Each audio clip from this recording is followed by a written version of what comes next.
Well, the last couple of weeks have not quite gone as I had planned. I've been hoping I could continue easily putting out 2 videos a week like I had been before I went on vacation, but it's been really difficult actually since I got back. But for whatever reason, I've been doing 12-hour days basically, still 5 days a week until the end of the month, as far as I know, at least.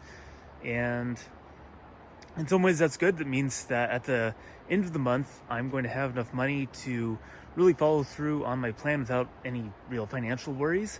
On the other hand, it means I haven't had any time to put out videos, so I apologize for that, but I'm doing my best and things should improve after the end of the month. The good news is it's the beginning of fall, so a lot of places that I don't really go during the summer have opened up again. I'm still having to be a little bit careful. There's still some big wildfires on the western side of the Cascades, which doesn't happen too often, but they haven't been put out by rain yet. It hasn't really started raining too much, but a lot of these national park and national forest campgrounds have become free again, like the one I'm at right now, and that is really nice. It's just a great relaxing place to go on my days off. So I'm really thankful for that. Before I continue any further though, I wanted to quickly thank my first patron. So for those of you who don't know, I actually do have a Patreon. I never advertise it because I don't really feel like I have a lot to offer, but Monique over at Simple Enough seems to have tracked down my Patreon somehow and signed up for it. So thank you so much to Simple Enough for being my first patron. I really do appreciate it. Any money I make on my Patreon is just going to go straight towards growing the channel. So I really appreciate it, and it actually does help out a lot. I'll put a link down in the description below if anyone else wants to check it out. Again, I don't really have a lot I can offer right now because I'm really strapped for time as it is. But if it's something that you're interested in, there it is. One of my recent commenters asked me why it's so much easier for me to stay healthy when I'm traveling compared to when I'm working. So I wanted to respond to that really quick. So there's a few different reasons why I have troubles living a healthy lifestyle while I'm working. So for the last several weeks, I've been doing 12-hour days. And when I do 12-hour days, it's very difficult for me to plan meals because I never have any idea if I'm going to even have time to actually make my own food. One of the downsides of living in a vehicle is it does take a little bit more work to set up the kitchen area and actually make food. And then of course you have to deal with the waste products of creating that food and stuff like that. So it does take a little bit more planning, a little bit more consideration, and I have very limited amounts of food storage. So what tends to happen is if I'm not really sure whether or not I can make food, then I end up having to buy basically prepared meals. And I'm kind of at the mercy of whatever the grocery store has because I can't really afford to eat out at restaurants. I mean, I guess technically I could, but I don't think that would be the best use of my money.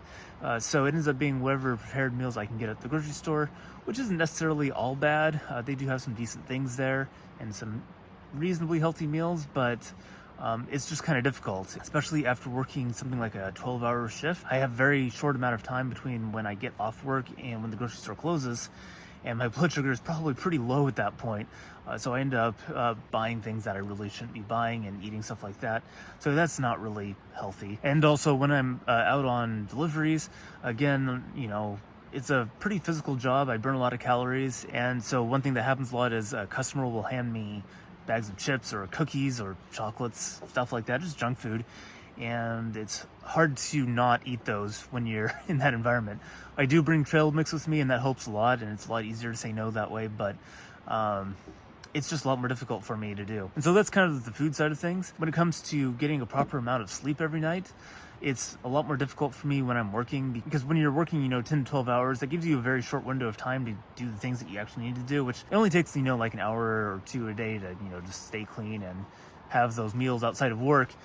But there's often other things that I want to do, like work on this channel, or if I have some accounting that I need to do and I need to move some money around, all that stuff takes time.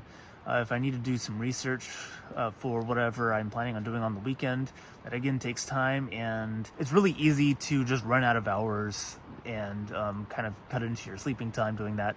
And so that tends to happen to me a lot. I'll just wind up accidentally just working too much or doing whatever, and it just cuts into my sleeping time. And so when I'm traveling, I have a lot more control over my time, a lot more control over my food. I can plan ahead a lot better because I'm in complete control of everything. It's not so much of a mystery how long it's going to take me to get places or anything like that. And it's just a lot more flexible. And that's basically why it's a lot easier for me. Also, there's just a lot less stress. There seems to be some amount of debate over whether or not stress directly causes health problems, but for me, I find work a bit on the stressful side, and whether or not it directly affects my health, it definitely indirectly affects the amount of sleep that I get and things like the choice of food that I end up making when I go to the grocery store. So hopefully that answers your question. In case you're wondering why I'm saving up money instead of putting all that money towards debt like I was, so let me explain that really quickly. So what's going on is I feel like I've done what I can do at this current job. I don't really like the timeline it would take to pay off all my debt, just, trying to grind it out at this job, working as many hours as possible. So I need to either cut back my hours and focus on things that could potentially make me more money. And that's kind of my preference, would be to just work on my YouTube channel, but I also realize that I'm not monetized completely yet, even though my channel does make a little bit of money now, so that's very exciting. I need to cut back on the amount I'm working because that strategy just doesn't work for me anymore, so I need to change what I'm doing. So ideally, of course, I'd like to get this channel going, but obviously that takes a lot more work and it's going to take a lot more time. So what's more likely to happen than just focusing on this channel, because that's going to take some time to build and actually make an income off of, what I'm planning on doing is changing jobs, and I know exactly how I'm going to do that. So from the position that I'm at now, I need a job that's more flexible, and I need a job that I can do from anywhere, but I still, despite the issues with my current job, I like the fact that it is somewhat physical. I don't like desk work. I don't like sitting for hours on end. And because I now have significant experience as a delivery driver, I can leverage that experience to increase my pay. So there are really only two ways that I can go about increasing my pay, and that is either working more hours or going to a different company. And so there's only one company that would directly give me a raise, and that's FedEx, and it wouldn't be much of a raise compared to what I'm making now. If I went to a union shop like UPS, they do ultimately pay a whole lot better than any other company out there, which is awesome. Unfortunately, that only really starts at about year 4. I don't want to discount the benefits that come along with the job. Their benefits are just clearly superior in every way to any other delivery driver job that's out there. But right now, my biggest problem is my income. So it would take me something like 3 years at UPS to get to my current income at my job. And since I'm not wanting to do this super long term, I don't think this is a very smart strategy for me. However, there are a ton of jobs out there that require someone with years of delivery experience like I have, but they need a CDL of some sort. And I've seen a bunch of these jobs. And if I make it through my first year, then a lot of these jobs will pay substantially better. So I had originally thought that I could find a company that would be willing to help me get my CDL. But after doing lots of research on it, it's a lot smarter for me to just go out and go to a trucking school. Unless something happens with this channel within the next month and it suddenly explodes, that's going to be the plan. Sometime in the middle of November, probably, I'm likely to quit my job and go grab my CDL. I'll have enough savings at the end of the month that I can comfortably do that. I can comfortably pay for the CDL, and I can also have enough money to live off of. And the reason why I'm doing it this way is because it opens up a lot more job opportunities. There's a lot more companies that are willing to hire you if you already have your license, and they're willing to still train you, because even once you have your license, you're not trained. You just have your license. So they still have to train you, but they don't have to pay to get your CDL. And there's a lot of companies that are willing to work with you on that, and I can be a lot more selective about who I choose to work for that way as well. So unlike a lot of the people out there that are getting their truck driving licenses, I'm not looking to drive over the road. If there's anything that road trip across the country taught me, is that that really isn't for me. I just can't stand sitting in a chair for that long. It feels very much like when I was doing a desk job.